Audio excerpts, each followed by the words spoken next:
Deuteronomy 14. You are the sons of the Lord your God. You shall not cut yourselves, or make any baldness on your foreheads for the dead.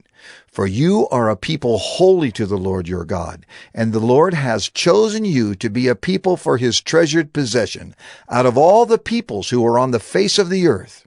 You shall not eat any abomination. These are the animals you may eat: the ox, the sheep, the goat, the deer, the gazelle, the roebuck, the wild goat, the ibex, the antelope, and the mountain sheep.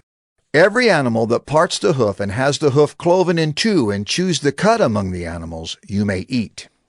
Yet of those that chew the cud or have the hoof cloven, you shall not eat these: the camel, the hare, and the rock badger, because they chew the cud but do not part the hoof, are unclean for you.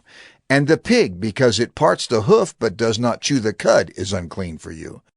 Their flesh you shall not eat, and their carcasses you shall not touch. Of all that are in the waters you may eat these. Whatever has fins and scales you may eat, and whatever does not have fins and scales you shall not eat. It is unclean for you. You may eat all clean birds.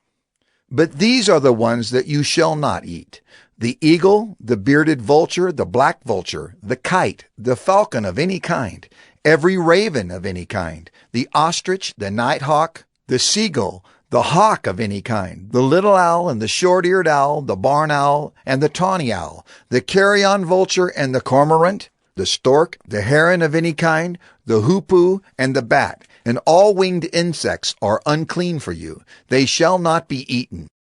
All clean winged things you may eat. You shall not eat anything that has died naturally.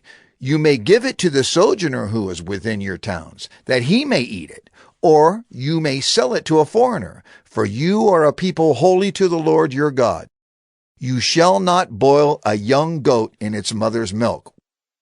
You shall tithe all the yield of your seed that comes from the field year by year, and before the Lord your God in the place that he will choose to make his name dwell there, you shall eat the tithe of your grain, of your wine, and of your oil, and the firstborn of your herd and flock, that you may learn to fear the Lord your God always.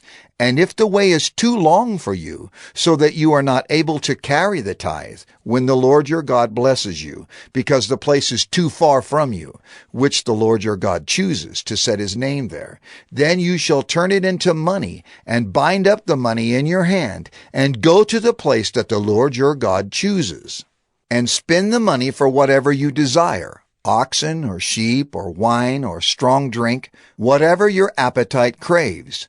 And you shall eat there before the Lord your God and rejoice, you and your household. And you shall not neglect the Levite who is within your towns, for he has no portion or inheritance with you. At the end of every 3 years, you shall bring out all the tithe of your produce in the same year, and lay it up within your towns. And the Levite, because he has no portion or inheritance with you, and the sojourner, the fatherless, and the widow who are within your towns, shall come and eat and be filled, that the Lord your God may bless you in all the work of your hands that you do.